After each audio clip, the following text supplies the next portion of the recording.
meantime, a key finding of a report on regional integration in Africa by the United Nations Economic Commission for Africa has found that the continent needs to drastically improve its infrastructure to improve regional trade and so improve its competitiveness in world trade. The report was released at the annual meeting of the African Development Bank in Abidjan, Cote d'Ivoire. CNBC Africa's Godfrey Mutizwa spoke to Abdoulie Janneh, the Executive Secretary of the UN Commission for Africa. Let's take a look. This report looks at one dimension of how we move integration forward, and that's the question of inter-African trade. Yeah. And that's what this report is focusing on. And it's identified those levers, one of which is integration. The other one is first it's the whole issue of integration. Yes. The other one is trade facilitation, okay. And the other one is issues of standards. And in all these three areas, some significant progress has been made.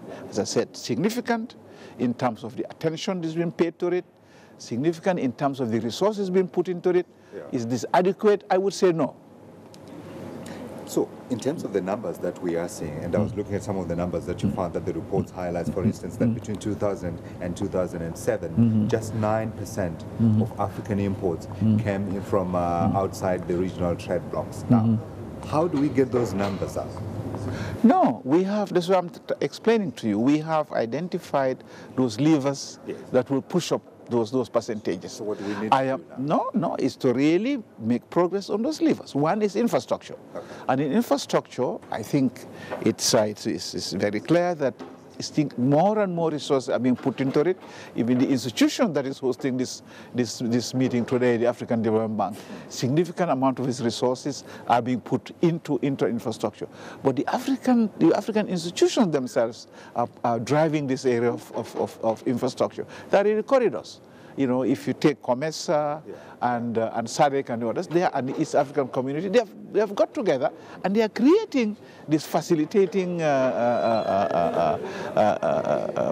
activities that will drive and upscale, inter-African trade. One of the issues that we identify is the cost of doing business in Africa. Now, I remember coming across a study by PwC indicating that African companies probably pay more tax than any other companies in the world. Now, what are you doing, as well as what are African governments doing to try to ensure that we lower the cost of doing business and therefore attract more companies to come in? No, that is happening also. Africans are very eager and very keen to raise their level of competitivity, so that really, doing business in Africa would make sense. But already, let me tell you one thing. Returns in investments in Africa are higher than anywhere else. Anywhere else, So that, again, is a given. Right. Now, we'll work on those other factors that will really encourage investment in Africa by Africans and from outside Africa. Okay, so we need to diversify, we need to be competitive, but at the same time we've also been hearing another buzzword coming to play now. Now people are talking about the need to beneficiate, to be able to add value to the raw materials that we export to the rest of the world. Would that fit into the equation of trying to get Africa to become a better trade partner? That just makes sense. That just makes economic sense. That really we have been exporters of raw materials for so many years. Now we are saying for us to maximize the returns to the African economy, we will add value to our products.